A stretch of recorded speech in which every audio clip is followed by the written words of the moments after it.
अस्सलाम वालेकुम friends, welcome back to another video. आज हमारी फोटोशॉप की क्लास नंबर 3 होने लगी है और इस क्लास के अंदर हम लोग फोटोशॉप के लेयर पैनल्स को पढ़ने लगे हैं। लेयर पैनल का फोटोशॉप के अंदर बहुत अहम किरदार है, इसलिए आज हम लोग फोटोशॉप में लेयर पैनल को कवर करने वाले हैं। सो वीडियो को स्टार्ट करते हैं टाइम ज़ाय किए बगैर। तो सबसे पहले हम लोग एक न्यू प्रोजेक्ट बना लेते हैं। जैसा कि मैंने आप लोगों को लास्ट टाइम सिखाया भी था कि न्यू प्रोजेक्ट को कैसे क्रिएट किया जाता है। तो यहाँ पर हम न्यू फाइल पर क्लिक करेंगे और यहाँ से आप लोग कोई भी न्यू साइज़ ले सकते हैं, अपनी मर्ज़ी का जो साइज़ आपको समझ में आता है आप लोग वो साइज़ ले सकते हैं। यहाँ पर जैसे आप लोग साइज़ क्रिएट करते हैं तो यहाँ पर आप देखें कि यहाँ पर राइट कॉर्नर पे ये आपका लेयर्स पैनल है, ठीक है।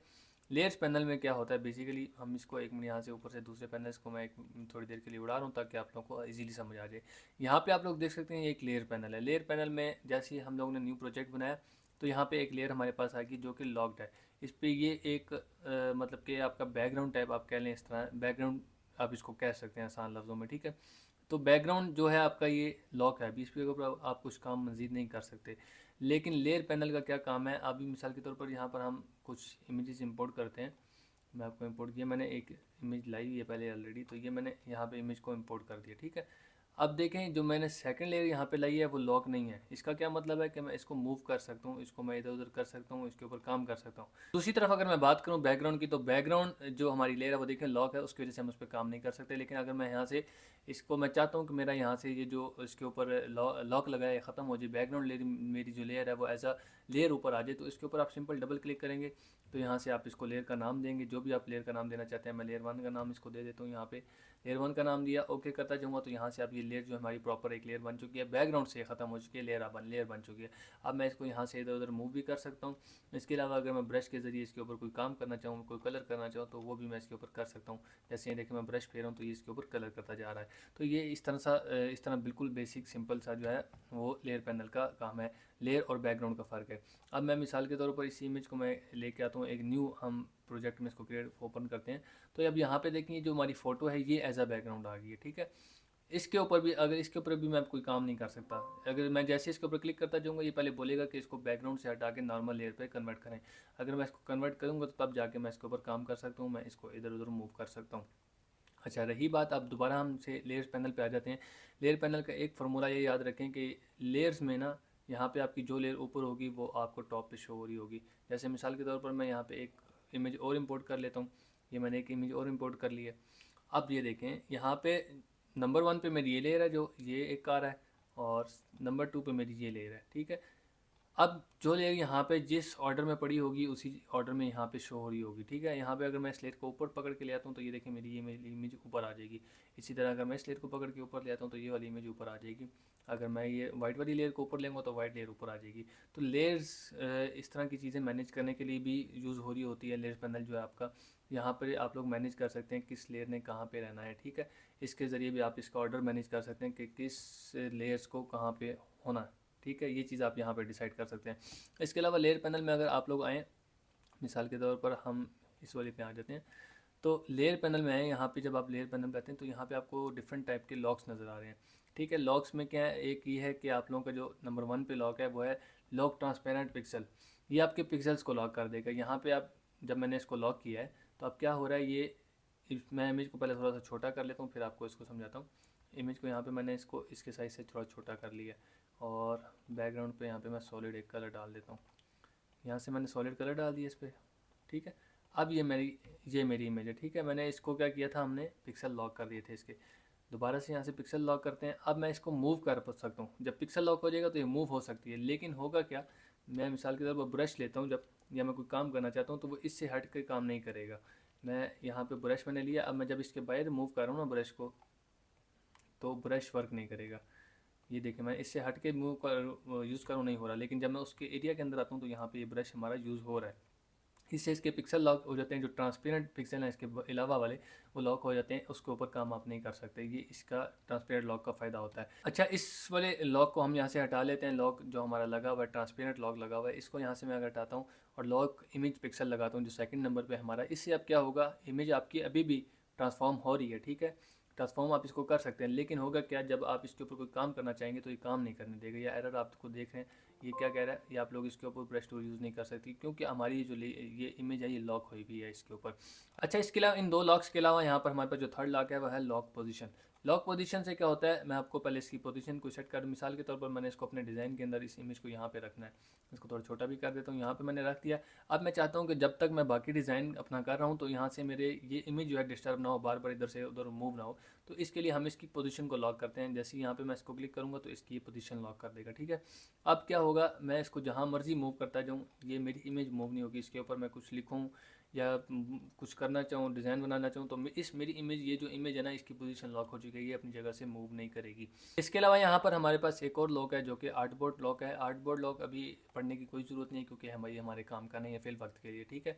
इसके अलावा यहाँ पर एक और लास्ट में हमें लॉक दिया गया, ये क्या करेगा, आपकी ईच एंड एवरीथिंग लॉक कर देगा। जब आप इस पर क्लिक कर देंगे, ना आप ब्रश टूल यूज़ कर सकते हैं, ना आप इसकी पोजीशन को छेड़ सकते हैं, ना भाईजान आप इसको ट्रांसफॉर्म कर सकते हैं, कुछ भी नहीं कर सकते, ठीक है। यहाँ पर मिसाल मैंने लॉक लगा दिया। अब मैं ब्रश टूल लेता हूँ तो मैं इसके ऊपर काम नहीं कर सकता, वो कह रहा है आपकी लेयर लॉक है, ठीक है। मैं इसको मूव करना चाहूँ, मैं इसको मूव नहीं कर सकता क्योंकि वो देखें मुझे नीचे वाली लेयर पे पकड़ के ले जाता है। मैं अगर इसको क्लिक करके मूव करना चाहूँगा, वो मूव नहीं करेगा, वो नीचे वाली लेयर को डिटेक्ट कर लेगा, उसको पकड़ लेगा। तो ये लेयर इस तरह मूव भी नहीं हो सकती।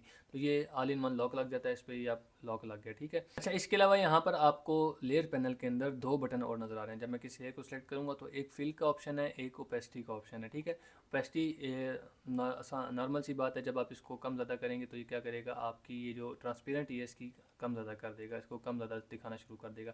मैं बैकग्राउंड इसका लॉक कर रहा हूँ, सॉरी हाइड कर रहा हूँ। तो यहाँ से ओपेसिटी जब मैं इसकी ज़्यादा करूँगा तो आप देखें यहाँ पे इसकी ओपेसिटी कम ज़्यादा हो रही है। इसकी वजह से कभी मतलब इसकी जो ट्रांसपेरेंसिटी है वो आपको कम ज़्यादा होती दिखाई देगी। इसका शॉर्टकट ये भी है, जो आपकी 1 से लेके 9 तक काउंटिंग है वो आपकी ट्रांसपेरेंटी के वो हैं शॉर्टकट्स हैं। 9 दबाऊंगा तो 90 पे कर देगा, यहाँ पे आप ऊपर देख सकते हैं। साथ साथ अगर 7 दबाऊंगा 70 पे कर देगा, 5 दबाऊंगा 6 दबाऊंगा 60 पे कर देगा, 5 से 50 पे। इसी तरह अगर मैं जीरो एंड में आके दबाता हूँ तो वो इसकी ट्रांसपेरेंटी 100% कर देगा। फिल अभी के लिए आप समझें कि ये भी एक किस्म की ओपेसिटी ही है, लेकिन इससे डिफरेंट वर्क लिए जाते हैं, जैसे कि मतलब स्ट्रोक्स वगैरह में, और वो आगे जाके हम पढ़ेंगे किन किन कामों में यूज़ होता है, किन किन कामों में नहीं होता। तो अभी के लिए आप इसको फिलहाल इस तरह समझ लें कि जो फिल है वो भी आपकी एक किस्म की ओपेसिटी है।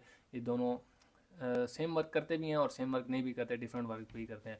इसके अलावा यहाँ पर हमारे पास एक ऑप्शन है जो है ब्लेंडिंग और मोड का, ठीक है।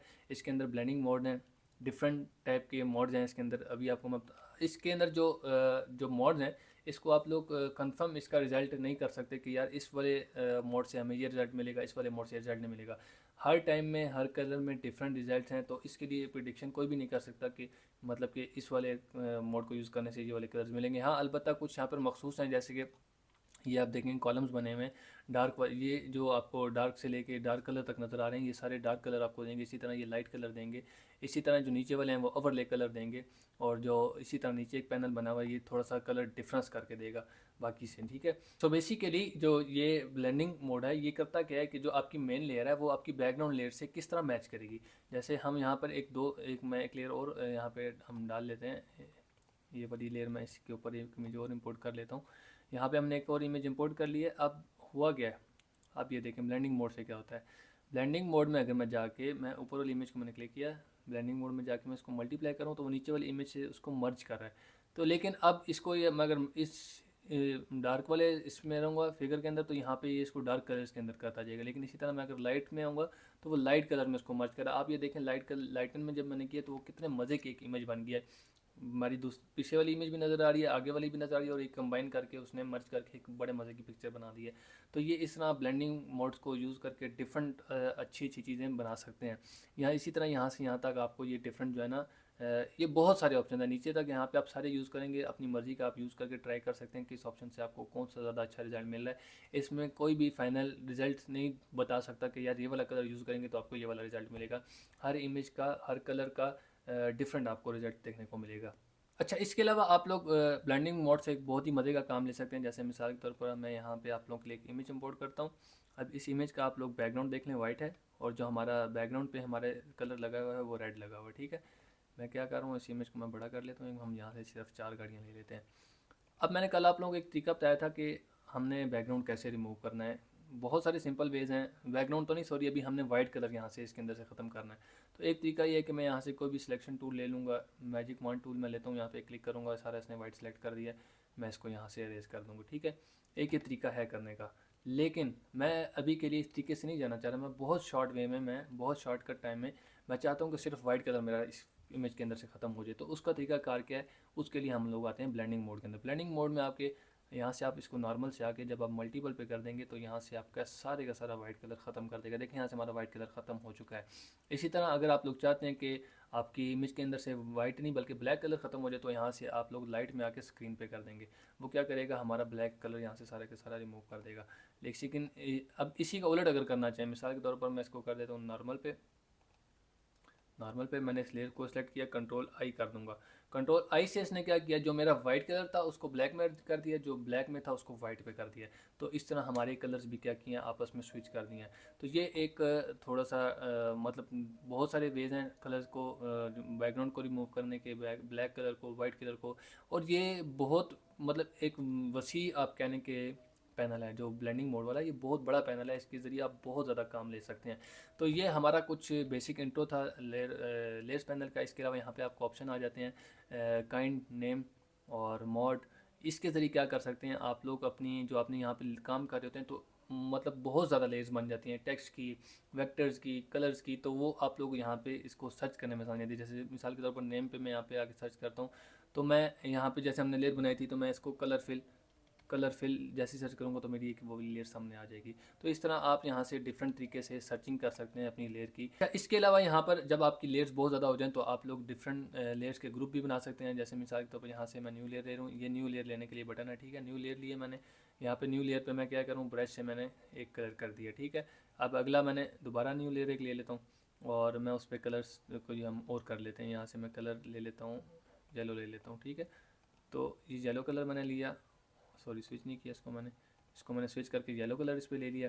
इसके अलावा दोबारा से हम इस पर वाइट कलर कर लेते हैं।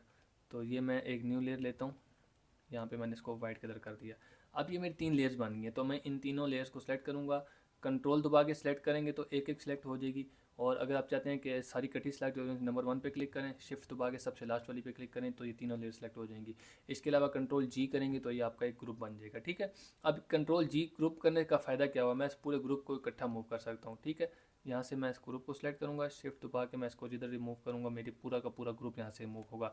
और इसके अलावा यहाँ से आप इसकी कॉपीज़ भी ले सकते हैं। पूरा ग्रुप बनाया, ग्रुप बनाने के बाद आप लोग जब आल्ट दबा के ड्रैग एंड ड्रॉप करेंगे, सॉरी शिफ्ट भी साथ दबाना है क्योंकि अभी हम ग्रुप को मूव कर रहे हैं। तो ये आल्ट और शिफ्ट दबा के जब हम ड्रैग एंड ड्रॉप करेंगे तो हमारा एक नया ग्रुप बन जाएगा, ग्रुप की कॉपी बन जाएगी, ठीक है। यहाँ पे आप लोग देख सकते हैं हमारे ग्रुप की एक और कॉपी बन चुकी है।